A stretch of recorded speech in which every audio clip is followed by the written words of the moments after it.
They sent her to a Mafia boss to break her. Instead, he claimed her forever. I should have known the moment my sister smiled at me. Aloan never smiled unless someone was about to bleed. The villa reeked of desperation that night, cigar smoke choking the air, expensive cologne masking the stench of fear. Our family's council room, once grand, now felt like a mausoleum. Marble cracked, velvet curtains moth-eaten. The Liiano empire wasn't crumbling, it had already collapsed.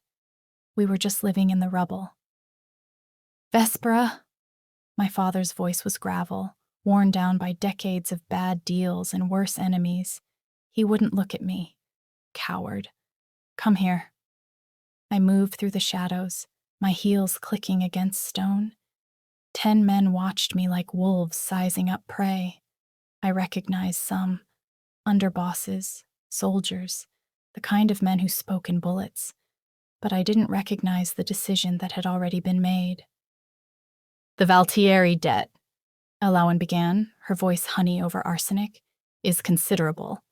3 million euros, plus interest, plus the cost of father's indiscretions. I felt it then. The trap closing. We have nothing left to offer, she continued, walking toward me with that serpent grace of hers, except you. The room tilted. No. The word escaped before I could stop it. Raffaele Valtieri has agreed to absorb our debt, my father said, still not meeting my eyes. In exchange for a liaison. You will go to him, you will stay in his household, you will— Be his whore? I spat. Is that what we've become? Aloan's hand cracked across my face. The sting was nothing compared to the betrayal burning in my chest. You will be grateful, she hissed, her face inches from mine. You will go to that monster's palazzo. You will smile. You will charm him, and when he trusts you, when he's weak with wanting you, you will destroy him from the inside. His secrets, his operations, everything. We're not selling you, dear sister. We're weaponizing you. I laughed. Actually laughed. Because what else could I do? And if I refuse? The man in the corner stepped forward. Gianni Ravello, rival Don, Aloan's new benefactor apparently. His smile was all teeth. Then your family dies tonight, he said simply, and you watch. So this was it. This was how the Liiano line ended. Not with honor, but with me, wrapped in red silk and lies, delivered to Rome's most dangerous man like a lamb to slaughter. Except I'd never been very good at playing the lamb. They sent me 3 days later. I wore scarlet because if I was going to my execution, I'd look like fire itself. The dress clung to every curve, backless, shameless. My hair fell in dark waves down my spine. I painted my lips the color of spilled wine. If Raffaele Valtieri wanted a toy, he'd get a blade wrapped in velvet. The car ride to his estate was silent, except for my heartbeat. Dario Vocini, Raffaele's underboss, sat across from me. Scar tissue mapped the left side of his face, and his eyes held something cold, calculating. Advice? He said as we climbed into the hills. Don't try to run. He likes the chase, but he doesn't like to be insulted by it. And if I'm not afraid of him? Dario's laugh was dry. Then you're a fool. Or a liar. Probably both. The palazzo emerged from the darkness like a crown of thorns, black marble and iron, gardens that looked poisonous under the moon, roses everywhere, blood red. Of course. I stepped out of the car, and the night swallowed me whole. The doors opened before I could knock. And there he was, Raffaele Valtieri. Photos didn't do him justice. Couldn't capture the way he filled a room just by existing. Tall. God, he was tall. Broad-shouldered, wearing a black suit that probably cost more than my family's remaining assets. His hair was dark, falling just past his collar, slightly disheveled like he'd been running his hands through it. But his eyes. Christ. His eyes were embers barely contained, burning straight through me. He didn't speak immediately, just looked, studied, consumed. "So," he finally said, voice like whiskey and smoke, "you're the Liiano offering." Not a question, a statement. I lifted my chin. "Vespera, and I'm no one's offering." Something flickered across his face. Amusement? Interest? Danger? He stepped closer. I refused to step back. "Your family sent you here thinking you'd break," he murmured, circling me slowly like a predator. "They think I'll ruin you, use you, discard you. And won't you?" He stopped directly behind me, so close I could feel his heat, his breath against my neck. "Oh, little one," he whispered, "I'm going to do something far worse." "What's that?" "I'm going to keep you." My breath caught. Every instinct screamed run, but I'd never been good at listening to instinct.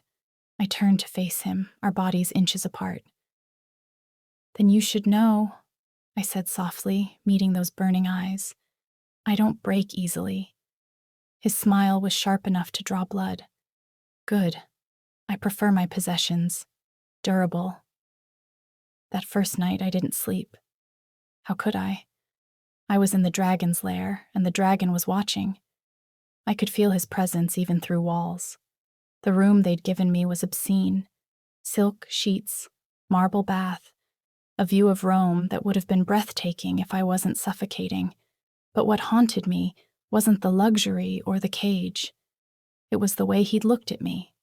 Not like property, not like a weapon planted by enemies, like a puzzle he intended to solve, piece by bloody piece. And somewhere in the dark, I wondered if maybe, just maybe, I'd been sent to break the wrong person. If you're already hooked by the danger, the tension, the way darkness can feel like desire, hit that subscribe button, because this is only the beginning. And trust me, you don't want to miss what happens when a man who's never lost control meets the woman designed to shatter him. Morning came with a knock I didn't invite. A woman entered. Mid-40s, severe bun, eyes that missed nothing. "I'm Lucia. I manage the household. Signor Valtieri requests your presence at breakfast. 8 minutes."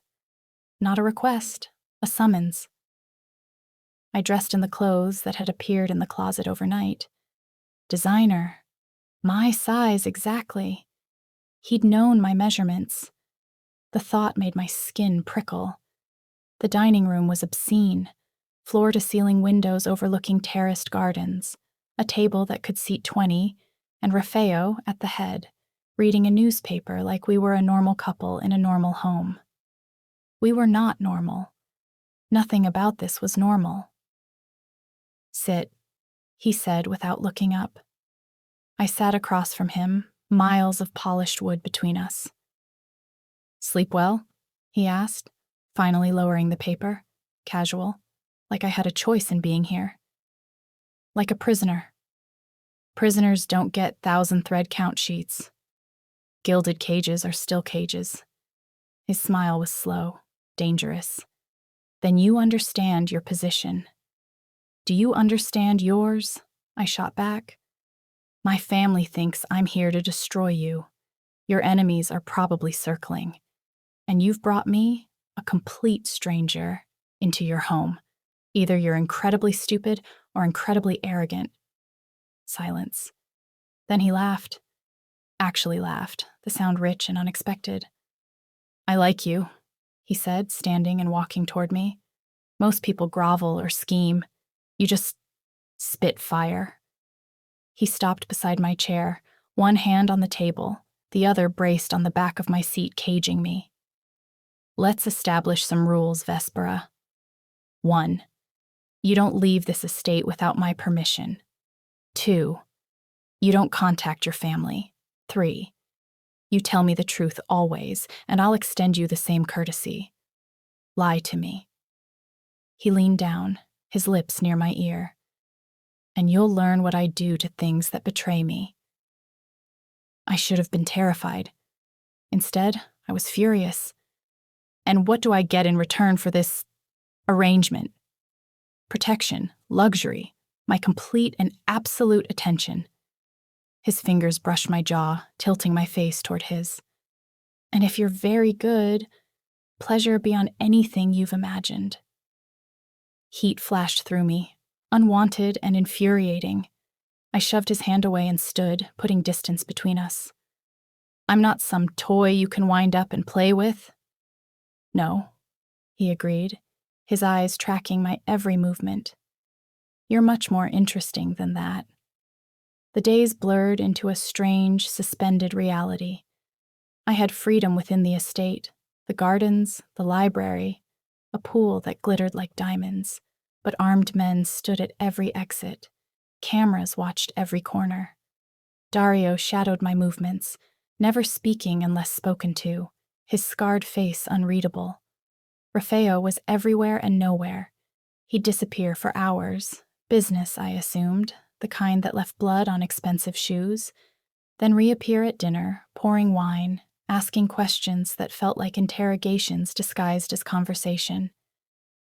Tell me about your mother, he said one evening. Why? Because I want to know you. You want to own me. That's different. Can I do both? I set down my fork. She died when I was 12. Cancer. My father drowned his grief in gambling and bad investments. Aloan became what she is, and I learned that love is a luxury people like us can't afford. Something shifted in his expression, almost soft. We're not so different, you and I. Don't, I warned. Don't try to make this into some tragic romance. You bought me to settle a debt. I accepted you, he corrected, because the moment I saw your photograph, I knew you were meant to be mine. My heart stuttered. That's insane.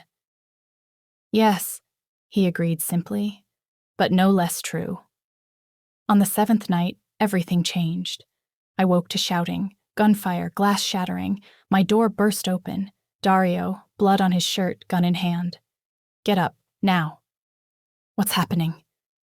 Ravello's men, they're hitting the perimeter. Move. He hauled me out of bed, through corridors I didn't recognize, down into bowels of the estate I didn't know existed. A safe room. Reinforced steel. Monitors showing the grounds.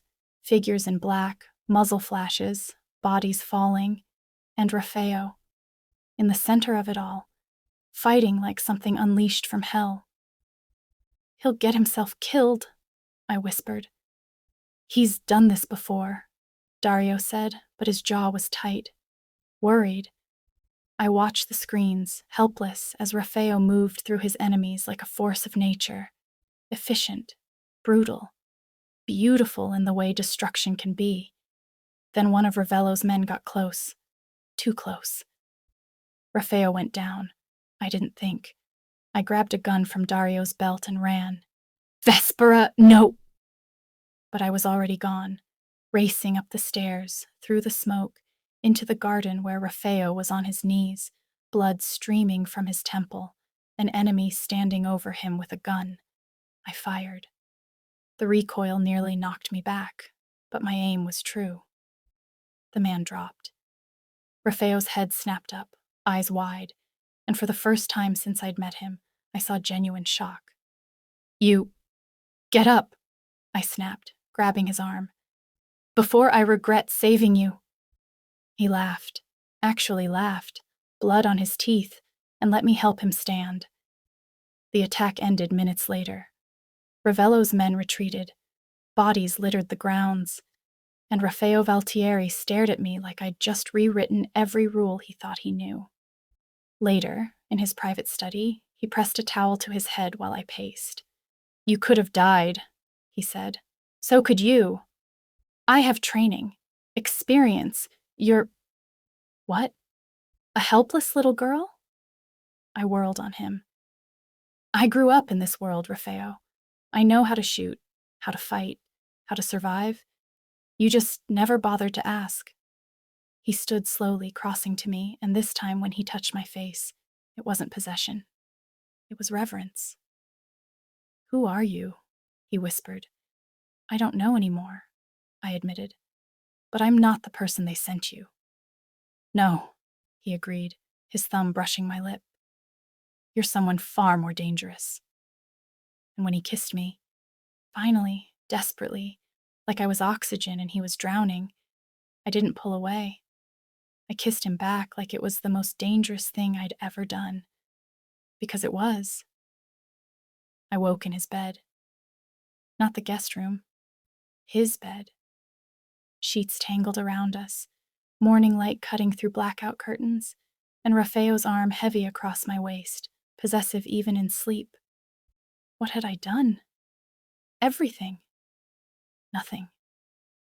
Kissed him until I couldn't breathe, let his hands map my skin like territory to claim, stopped just short of the point of no return because some shred of self-preservation remained. He'd smiled against my throat and whispered, soon. Not a question.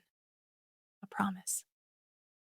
Now, watching him sleep, face softer without that calculating edge, hair falling across his forehead, I saw the man beneath the monster. Scars on his shoulder, his ribs. A bullet wound, poorly healed. Evidence of a life lived in violence. His eyes opened, caught me staring. Running mental escape routes? He asked, voice rough with sleep. Would it matter if I was? No. He pulled me closer, his lips brushing my collarbone. I'd find you. Always. It shouldn't have sounded romantic. It should have terrified me. Instead, it felt inevitable. Breakfast was interrupted by Dario, his expression grave. We have a problem. Raffaello's demeanor shifted instantly, from lover to dawn in a heartbeat. Speak. Johnny Ravello is calling a summit. Neutral ground. He's demanding reparations for last night's losses and... Dario's eyes flicked to me. He wants her. Ice flooded my veins. Absolutely not, Raffaello said, his voice deadly quiet. He's claiming she was promised to him first, by her sister, before the Liiano arrangement with you. My stomach dropped. Aloan wouldn't... She would, Raffaello interrupted, his jaw tight. She's been playing both sides. Ravello funded your family's last few months. She probably promised you to him, then sold you to me to create exactly this conflict. I felt sick. So I'm what? A pawn in some territory war? You're mine, Raffaello said flatly. That's all that matters. I'm not property! He stood, crossing to me in 2 strides, his hands framing my face. No, you're not. You're the woman I would burn this entire city for, and Gianni Ravello will learn that tonight. The summit was held in Vatican City's shadows, a neutral church, ancient and crumbling, where even Rome's devils observed temporary peace. I wasn't supposed to attend. Raffaello made that clear. I came anyway, slipped into one of the armored cars, disguised among his men, because I was done being discussed like merchandise. If Ravello wanted me, he could say it to my face. The church interior was all candlelight and threat, 24 men from each side, Raffaello at one end of the long table, Johnny Ravello at the other, older, silver-haired, with the smile of a shark. And there, standing beside Gianni like a ghost from my nightmares, Aloan. Our eyes met. She didn't even have the decency to look ashamed. Gentlemen, Johnny began, his voice echoing off stone, we're here to discuss the matter of Vesper Liiano and the breach of our agreement. There was no agreement, Raffaello cut in, his tone ice. You have no claim. Her sister has no authority. The Liiano family debt was with me. Vespera is mine by contract, by choice, and by right. By choice? Johnny laughed, cruel and sharp. Did she choose to be sold, Valtieri? Or are you just a better liar than I am? That's when I stepped out of the shadows. Every gun in the room swung toward me, 30 weapons, 60 eyes. I ignored them all and walked straight to the table. Since you're all discussing me like livestock, I said, my voice cutting through the tension, I thought I should be present. Rafeo's expression was murder, but I didn't look at him. I looked at Aloan. You sold me twice, I said softly. Once to Ravello, once to Valtieri. Tell me, sister, which bidder did you actually intend to honor? She had the grace to pale. It was business, Vespera. Nothing personal. You traded your blood for currency. That's as personal as it gets. Enough, Johnny interrupted, his gaze crawling over me like I was already his. The girl is clearly spirited. I'll pay double what Valtieri offered. She's not for sale, Rafeo said, standing now, every line of his body coiled violence. Everything's for sale, Johnny countered. Name your price. I felt Rafeo's rage like a living thing, about to explode into bloodshed that would leave us all dead on holy ground. So I did the only thing I could. I made my own choice. I'll go with Ravello, I announced. The room went silent. Rafeo's eyes snapped to mine, betrayal and fury warring in their depths. Vespera. On one condition, I continued, my heart hammering. Aloan goes with me. She orchestrated this mess. Let her live in it. Aloan's face went white. What? No.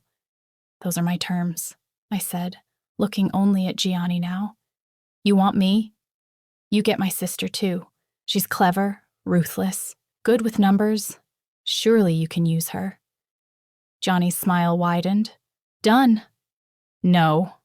Rafeo snarled. Not done. Not even close.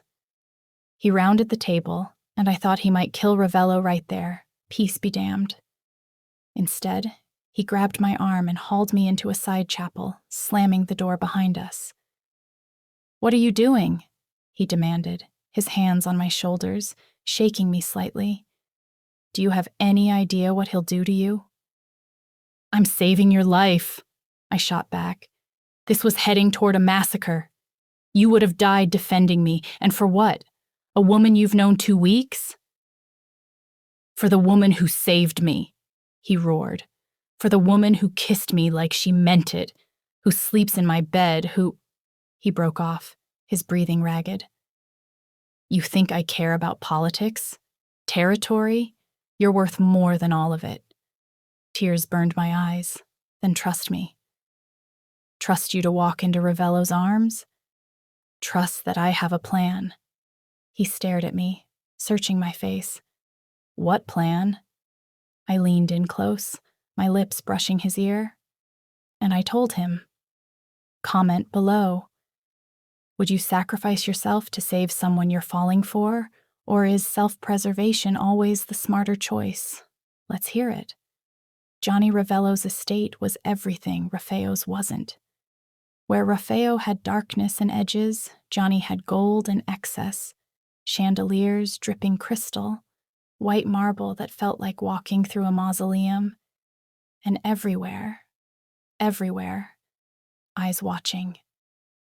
I'd been there 4 days, 4 days of playing the compliant prize, smiling when Gianni's hand lingered too long on my back, enduring Aloan's venomous glares as she realized she'd been outmaneuvered into her own trap. But every night, I'd slip to the bathroom, use the burner phone Rafeo had pressed into my palm during our chapel conversation, and feed him intelligence. Guard rotations, supply routes, the names of Gianni's allies, everything I needed to dismantle this empire from the inside. You're very quiet, Gianni observed over dinner on the 5th night. I expected more. Fire. Like that night at the church. I sipped wine, playing demure. I'm adjusting. To your new life? To the realities of power. He smiled like I'd said something charming. Fool. He thought he'd tamed me. Men always did. There's a gala tomorrow, he said, signaling for more wine. The Sicilian families, Corsican syndicates, Russians, everyone who matters. I want you on my arm, a symbol of my expanding influence. Of course. I smiled, butter wouldn't melt. Whatever you need. Aloan, sitting stiffly across from us, looked like she wanted to stab me with her salad fork. Later, in the room they'd given me, luxurious, locked from the outside, she came. Burst in without knocking, her face twisted with rage. "You think you're so clever," she hissed, "playing the long game. But Gianni will tire of you, and when he does, you'll what?" I stood to face her. "You put us both here, Aloan. Sold me to two men like I was cattle. This is your design. Enjoy the fruits. I did it to save our family." "You did it to save yourself," I corrected. "The Liianos are dead. We're just ghosts haunting the wreckage." She slapped me. Hard enough that I tasted blood. I didn't flinch. "Feel better?" I asked softly. Her hand trembled. For a moment, just a moment, I saw my sister beneath the monster, the girl who'd braided my hair, who'd taught me to read. Then it was gone. "Johnny's planning to kill Valtieri at the gala," she whispered. "Public execution. He's going to make you watch." My blood turned to ice. "What? You think he doesn't know you've been feeding Raffaello information? He's known since day one. He let you. Because tomorrow, when Raffaello walks into that gala thinking he has the upper hand..." She smiled, cruel and sad. "Johnny's going to cut him down, and there's nothing you can do to stop it." She left me standing there, heart racing, mind scrambling. I grabbed the burner phone. It was dead, battery drained. No way to warn him, no way to stop what was coming, unless I burned it all down myself. The gala was obscene. A palazzo on the Amalfi coast, cliffs dropping to the sea, 1,000 candles turning the night golden. Rome's underworld in tuxedos and diamonds, pretending at civilization. I wore black. Gianni had sent the dress, silk, backless, slit to the thigh, a shroud masquerading as fashion. His hand was a brand on my lower back as we entered, and I played my part, smiled at the right people, laughed at his jokes, pretended I wasn't scanning every face, every exit, every armed guard, looking for Raffaello. He was here. I could feel him, that pull between us, magnetic and undeniable. And then I saw him. Across the ballroom, speaking with a Russian brigadier, looking devastating in a charcoal suit, his eyes already finding mine like a compass to north. The longing in his gaze nearly broke me. I shook my head slightly. A warning. He frowned. Didn't understand. Johnny's hand tightened on my waist. "Come, Kara. I want to introduce you to some friends." He led me through the crowd, toward a private terrace overlooking the sea, where a dozen of his men waited, where Dario stood, hands bound, bleeding, defiant even in captivity, and where Aloan watched from the shadows, tears streaming down her face. "Surprised?" Gianni asked, his voice pleasant. "I've known about your little spy game from the beginning. Vespera, the phone, the intelligence. I let Valtieri think he was winning because it made tonight so much sweeter." My throat closed. "You're going to watch him die," Gianni continued, signaling his men. "And then you're going to thank me for it, because once he's gone, you'll understand there's no escape, no rescue, only me." Doors opened behind us. They were dragging Raffaello in, restrained, furious, eyes locking on mine with desperate intensity. "Vespera! Quiet!" Gianni snapped. Then to me. "Last chance, Kara. Renounce him. Pledge yourself to me, and I'll make his death quick." I looked at Raffaello, at Dario, at Aloan, who'd helped orchestrate this nightmare. And I made my choice. I stepped away from Gianni, walked to Raffaello, and kissed him. Deep, claiming, defiant. "I'm his," I said clearly, looking Gianni in the eye. "I've always been his. And you've already lost." Gianni's face darkened. Kill them. All of them. Guns rose, and I smiled. Now, Lucia. The explosion ripped through the palazzo's eastern wing, precisely where I'd told Raffaello's housekeeper to plant charges 3 days ago, before I'd ever left his estate. Chaos erupted, screaming, smoke. Gianni's men scrambling. Raffaello's soldiers poured in from every entrance, the ones who'd been posing as caterers, guards, guests. We'd played Gianni at his own game, and we'd won. Raffaello's restraints fell away. They'd been loose all along, part of the theater, and he pulled me behind him as bullets flew. "You magnificent, reckless, insane woman," he growled, returning fire. "You could have warned me. Where's the fun in that?" I grabbed a gun from a fallen soldier and shot the man aiming for Dario. We fought through the smoke, a ballet of violence and survival, until we reached the terrace edge. Gianni was there, gun raised, pointed directly at Raffaello's chest. "Enough!" he screamed. "This ends now!" Time slowed. I saw his finger tighten on the trigger, saw Raffaello's eyes widen, and I stepped between them. The shot rang out. Pain exploded in my shoulder, white-hot and consuming. I fell, Raffaello catching me, his voice breaking. "No, no, no!" Dario's gun barked twice. Gianni dropped, dead before he hit the ground. I woke in a helicopter, Raffaello's face above mine, streaked with tears and smoke. "Stay with me," he was saying over and over. "Vespera, stay with me." "Did we win?" I whispered. He laughed, the sound broken. "We won. But if you ever take a bullet for me again, I'll kill you myself." "Noted." I passed out smiling. The recovery was slow. 3 weeks in Raffaello's private medical wing. Yes, he had one, because of course he did. Where doctors monitored the bullet wound in my shoulder, and Raffaello rarely left my side. He was different. Softer somehow. Still dangerous. Still every inch the dawn. But with me, the edges blurred. He'd read to me when the pain kept me awake. Obscure poetry, crime novels, whatever he thought would distract me. His voice became my anchor.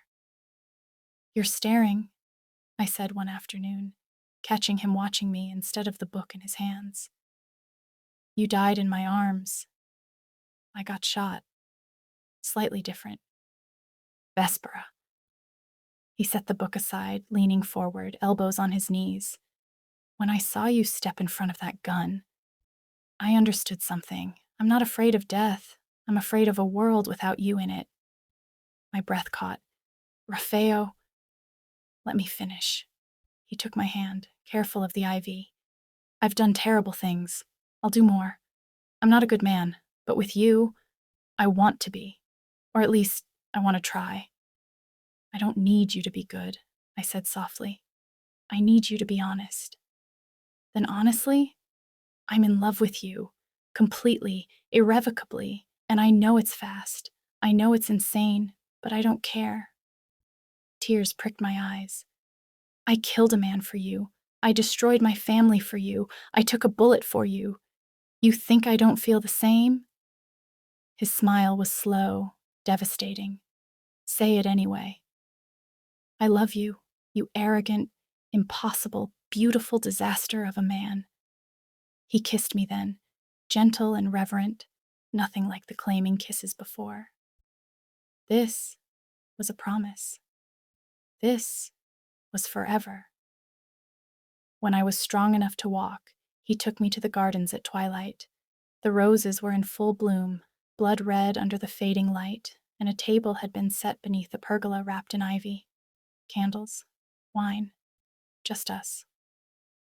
"What is this?" I asked. "A date," he said, pulling out my chair. "Properly, since our courtship has been unconventional." I laughed, sitting. "That's one word for it." Dinner was quiet, intimate. We talked about everything: childhoods, dreams, fears. The things you share when you've already seen each other's worst and chosen to stay. "What happened to Aloan?" I asked eventually, the question I'd been avoiding. Rafeo's expression darkened slightly. She disappeared during the chaos. My men are searching, but I think she's gone to ground, probably left the country. I should have felt something. Anger, betrayal, relief. Instead, there was just emptiness. She made her choices, I said quietly, and I made mine. Regrets? I looked at him, this man who'd claimed me, protected me, loved me despite every reason not to. Not a single one. His hand covered mine, thumb tracing my knuckles. There's something I need to ask you. My heart kicked. Okay. Move in with me. Not as a guest, not as a prisoner, as my partner, in everything. I already live here. You know what I mean. His eyes held mine. Share my life, my empire, my name, if you'll have it. I want you beside me, publicly, completely. The world should know you're mine, and I'm yours. That's dangerous, I whispered. Your enemies will target me. They already do. At least this way, they'll fear you, too. He pulled a box from his pocket, opened it. A ring, simple, elegant, a black diamond surrounded by rubies, dark and beautiful, like us. Marry me, Vespera. Be my queen. I stared at the ring, at him, at the life he was offering. A life of danger and darkness, luxury and violence. A life I'd never have chosen 6 weeks ago. But that woman, the one sent to break him, she was gone. And the woman I'd become? She wanted this, wanted him. Yes, I breathed. His smile could have lit Rome. He slipped the ring on my finger, and then he was kissing me, pulling me onto his lap, hands tangling in my hair. Take me to bed, I whispered against his mouth. Your shoulder is fine, and I've waited long enough. Heat flared in his eyes. You're sure? Instead of answering, I stood, took his hand, and led him inside. His bedroom was all shadows and silk, moonlight spilling through open windows. He closed the door, locked it, and turned to face me. The air between us crackled. I've imagined this, he said, walking toward me slowly. 1,000 times. Dreamed of having you here. Willing. Mine. Then stop dreaming, I said, reaching for his shirt, and take me. Clothes fell away like shed skin. His shirt, my dress, everything between us disappearing until it was just us, bare and wanting. He lifted me, laid me on the bed like something precious, and for a moment just looked. Vespera, don't you dare get sentimental, I warned, pulling him down. He laughed, the sound low and warm. Wouldn't dream of it. His mouth found mine, and then we were tangled together, hands exploring, learning every scar, every secret written on skin. He was gentle with my healing shoulder, fierce with everything else, and when he finally moved inside me, I gasped. Not from pain, but from the overwhelming rightness of it. Mine, he murmured against my throat. Yours, I agreed, nails digging into his back.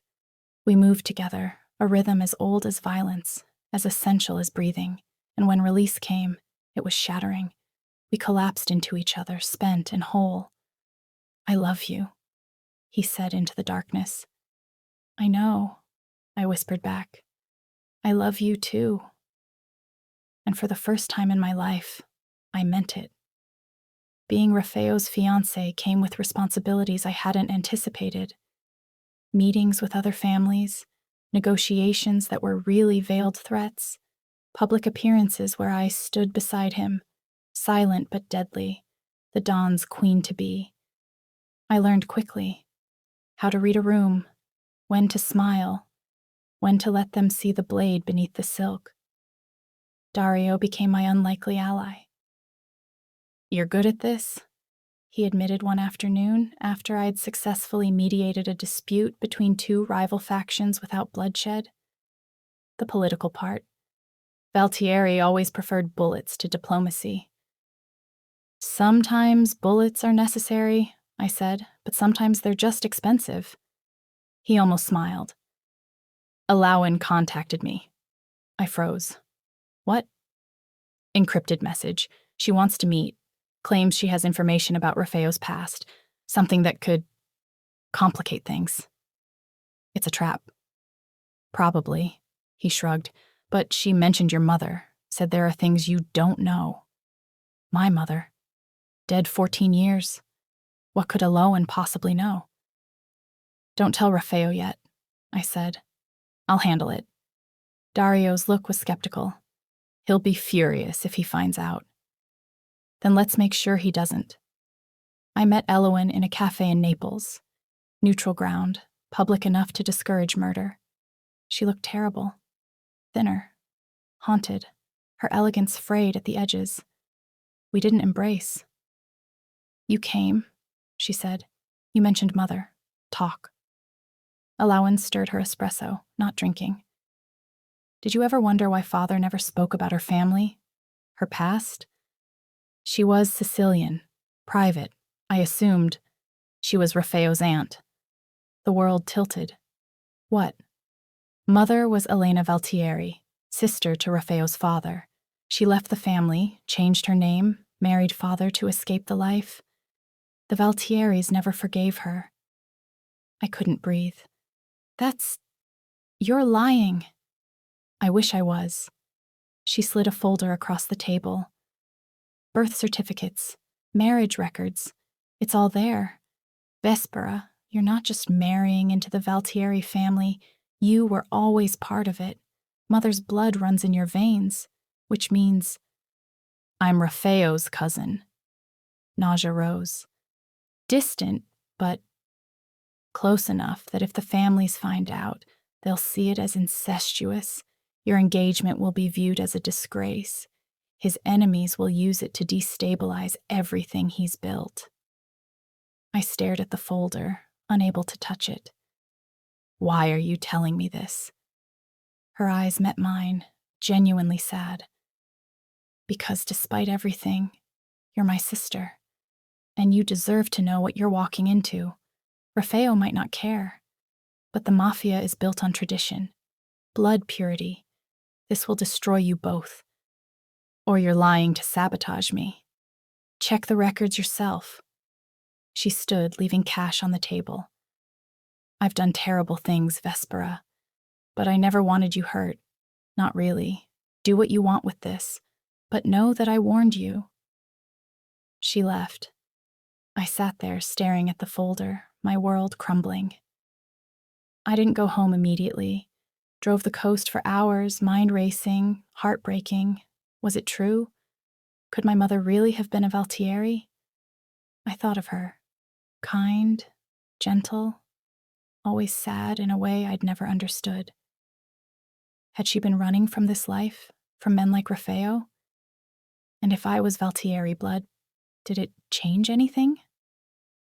By the time I returned to the palazzo, night had fallen and Rafeo was waiting, his expression thunderous. Where were you? I had men searching. We need to talk. Something in my voice stopped him. We went to his study. I showed him the folder, watched his face as he read, watched the moment he understood. Your mother was Elena, he said finally, his voice carefully neutral. I knew a Valtieri daughter had left the family before I was born. Disowned. I never knew her name. Never knew she'd married into the Liiano line. So it's true. My voice broke. We're cousins, and this engagement changes nothing, he said fiercely, crossing to me, gripping my shoulders. Vespera, look at me. I don't care if we share blood.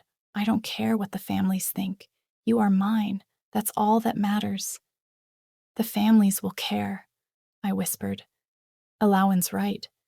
They'll use this to destroy you. Then let them try. He cupped my face, forcing me to meet his eyes. I have burned cities for less. I will not lose you because of genealogy and outdated morality. We'll deal with the consequences together. You could lose everything. I've already found everything. His thumb brushed my tears. You. That's all I need. I wanted to believe him, but I'd lived in this world long enough to know blood always mattered, and ours might drown us both. Comment below. If you discovered a relationship was technically forbidden by society's rules, but felt completely right in your heart, would you fight for it or walk away? Drop your truth. The revelations spread like poison. Within a week, whispers circulated through Rome's underworld. The Valtieri Don, engaged to his own cousin. Disgraceful. Unthinkable. Traditionalists in the family demanded Raffaello renounce me.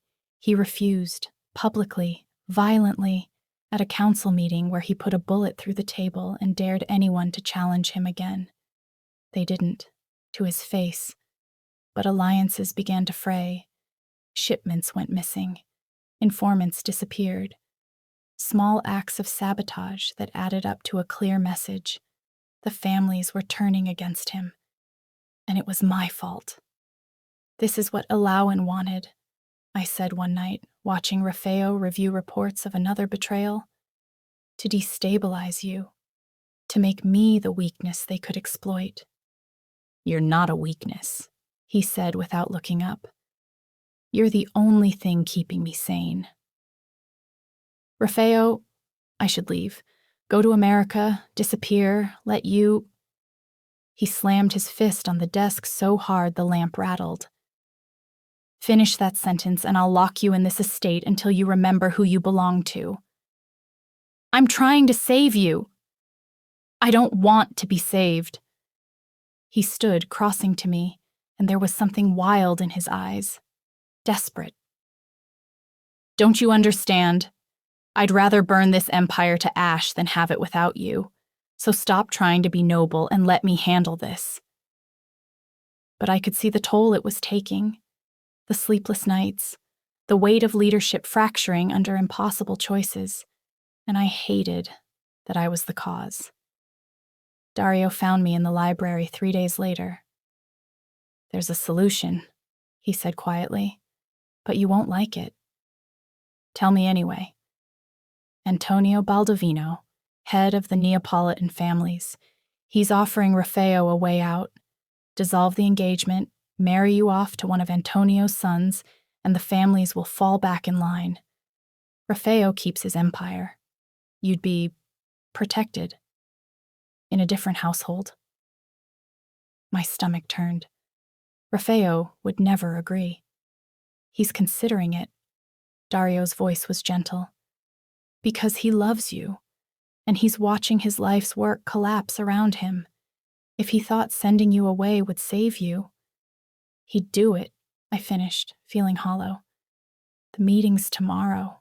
Antonio's estate. Raffaello plans to refuse, but if Antonio pushes hard enough... Dario shrugged. I thought you should know. I nodded, numb, and started planning. I wasn't invited to the meeting, when anyway, of course, arrived at Antonio Baldovino's villa, a sprawling Renaissance monster, just as negotiations were starting. Guards tried to stop me. I shot them both in the leg, non-lethal but effective, and walked straight into the conference room. Raffaello's face went white. Vesper! Gentlemen, I said, smiling pleasantly at the room full of Mafia bosses. I hear you're discussing my future. Seems appropriate I should attend. Antonio Baldovino, 70 if he was a day with eyes like frozen lakes, regarded me with amusement. The Liiano girl, I see why Valtieri's obsessed. I'm not obsessed, Raffaello growled. I'm in love. There's a difference. Is there? Antonio gestured for me to sit. Very well. Speak, girl. Tell us why we should tolerate this irregularity. I sat, meeting his gaze evenly. Because you're all hypocrites, I said simply.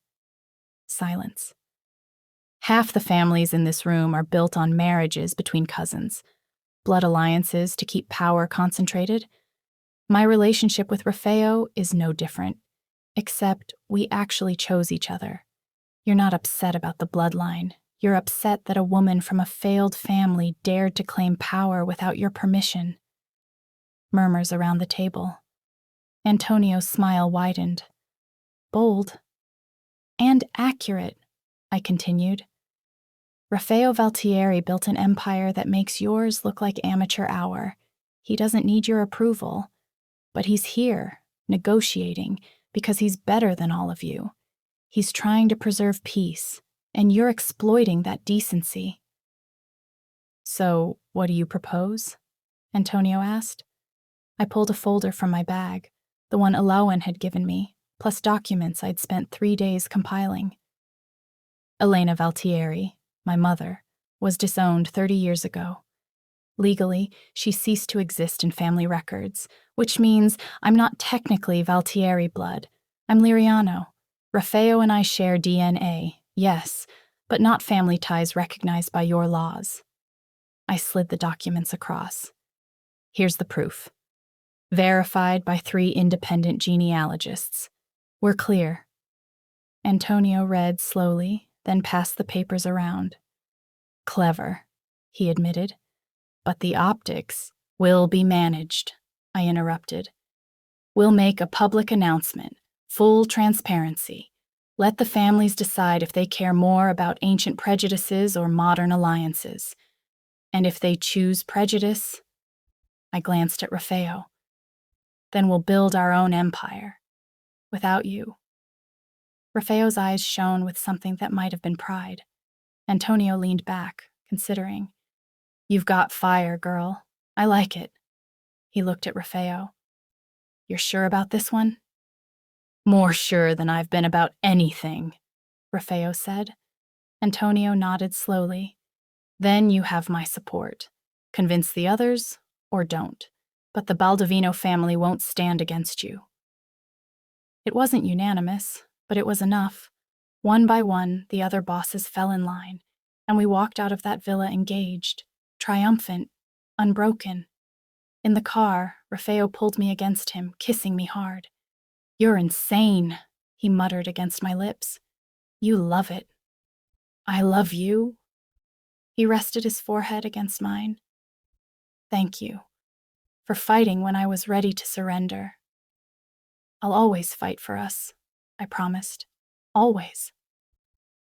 Wedding planning in the Mafia was less romance, more treaty negotiation. Guest lists became political chess, seating arrangements, potential assassinations.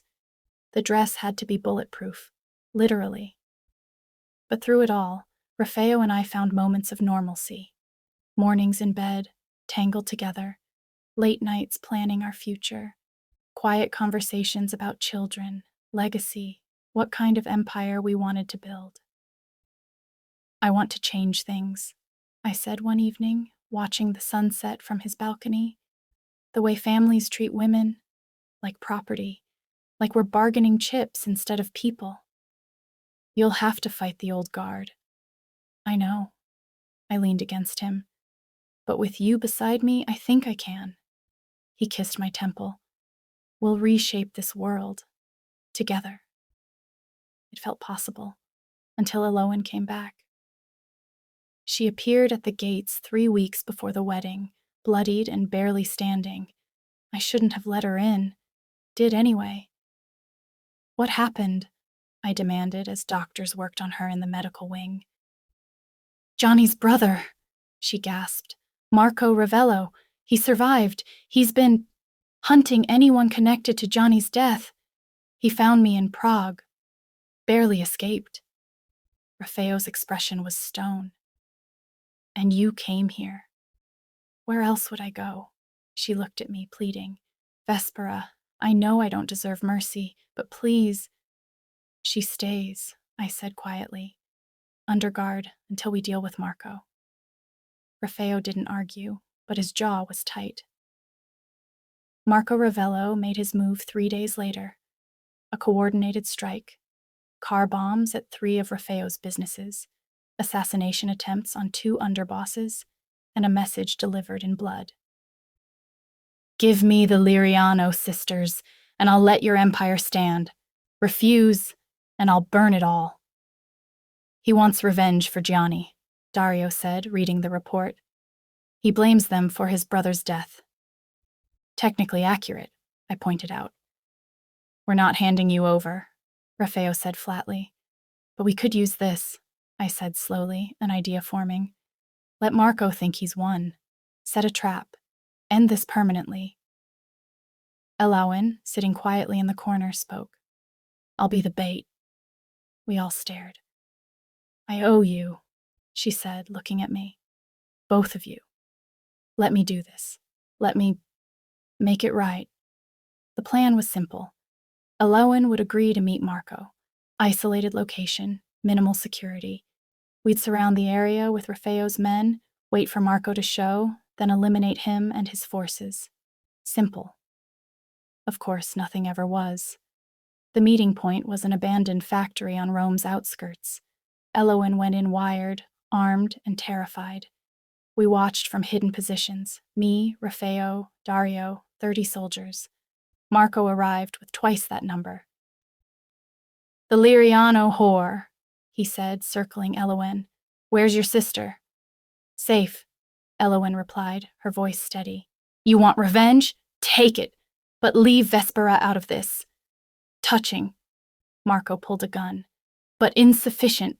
I want her. I want Valtieri. I want—" Aloan moved, faster than I'd ever seen her, pulling her own weapon, firing 3 times. Marco went down. Chaos erupted. Gunfire, shouting, Raffaello's men pouring in, and in the confusion, Aloan ran. Not toward us. Away. "No!" I screamed, breaking cover, chasing after her. Found her at the factory's edge, overlooking the river. "Aloan, stop!" She turned, tears streaming. "I can't stay, Vespera. I've done too much, hurt too many people. You have your life, your love. Let me have my escape.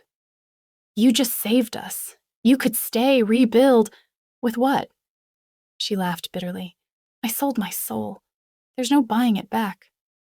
She stepped onto the ledge. "Tell father. Tell him I'm sorry." "Aloan." She jumped. I lunged, caught her hand, but she was too heavy. I was too weak, and Raffaello grabbed my waist, pulled us both back, but Aloan's hand slipped. She fell into the dark water below and didn't surface. They found her body 3 days later, downriver, peaceful, almost. The funeral was small, just me, Raffaello, Dario. I didn't cry. Couldn't. She'd been monster and sister, villain and victim. I didn't know how to mourn her. "She chose her end," Raffaello said quietly. "There's honor in that. Maybe. Or maybe she'd just been tired." Either way, she was gone, and I was free. Act 9. Blood, Crowns, and Forever. The wedding was a spectacle, every major family in attendance, a cathedral dripping with centuries of history, and me in a dress that was equal parts armor and art. White silk, blood-red roses, a veil that felt like a crown. I walked the aisle alone. No father to give me away, because I'd always belonged to myself. Until now. Until Raffaello. He stood at the altar in black, looking every inch the king he was, and when our eyes met, the rest of the world fell away. The vows were traditional. The kiss was not. He claimed my mouth like he was sealing a pact in blood, and the cathedral erupted in applause. We were married, bound, unbreakable. The reception was politics disguised as celebration, toasts from allies, veiled threats from rivals, dancing that was really negotiation. But when Raffaello pulled me onto the floor for our first dance, everything else faded. "How does it feel?" he murmured, hand at my waist. "Being Mrs. Valtieri?" "Dangerous," I admitted. "Powerful, right?" "Regrets?" I looked up at this man who'd claimed me, challenged me, loved me despite every reason not to. Not a single one. His smile was pure heat. "Good." Because you're stuck with me now. Promises, promises. We danced until the music changed, until the guests faded, until it was just us and the promise of forever. Later, in the privacy of our suite, he carried me over the threshold. Tradition, but also possession. Finally, he breathed, setting me down, hands already working the buttons of my dress. Mine. Completely. Yours, I agreed, pulling him closer. And you're mine. We made love with the desperation of people who'd nearly lost everything, the tenderness of those who'd found home, and afterward, tangled in silk sheets, he whispered plans. I want to reform the families, make them better, with you as my partner, not just my wife. Coden? I teased. Queen, he corrected. I'm the king, you're the queen. We rule together. People will resist. Let them. His arms tightened. We've already survived worse. True. We'd survived betrayal, bullets, blood feuds, and forbidden love. What was a little political resistance? 6 months later, I stood before the assembled families, 8 months pregnant with Raphael's child, and proposed our first reform. No more arranged marriages, no more daughters sold like cattle. From this point forward, marriage in our families is a choice, made freely or not at all. The old guard protested. Of course they did. But the younger generation, especially the women, cheered. And slowly, painfully, change began. Our daughter was born on a stormy night, screaming her way into the world with Raphael's stubbornness and my fire. We named her Elena, for my mother, for the woman who'd escaped this life, hoping for something better.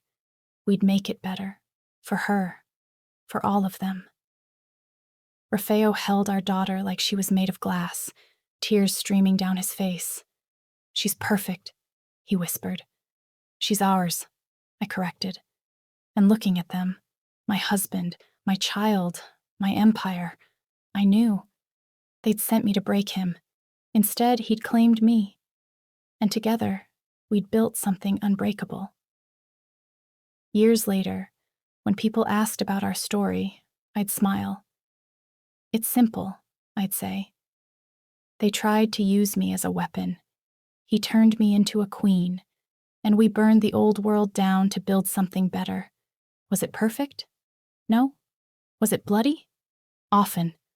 But it was ours. And in the dark empire we ruled together, that was enough. Outrow. That's our story, loves. From betrayal to bullets to blood vows that can't be broken. Raphael and Vesper didn't just survive their darkness, they made it beautiful. If you stayed until the end, if you felt every dangerous kiss and desperate choice, drop a comment telling me, would you fight for a love the world said was wrong? Would you burn empires for the person who claimed your heart? And if you want more stories like this, dark, dangerous, and absolutely devastating, subscribe. Because there are more Mafia kings waiting in the shadows, more queens ready to claim their crowns. Hit that like button if this story wrecked you in the best way. And remember, in the Empire of Shadows, love is the most dangerous weapon of all. Until next time, stay dark, stay dangerous, and never apologize for who you love. Ein Kind.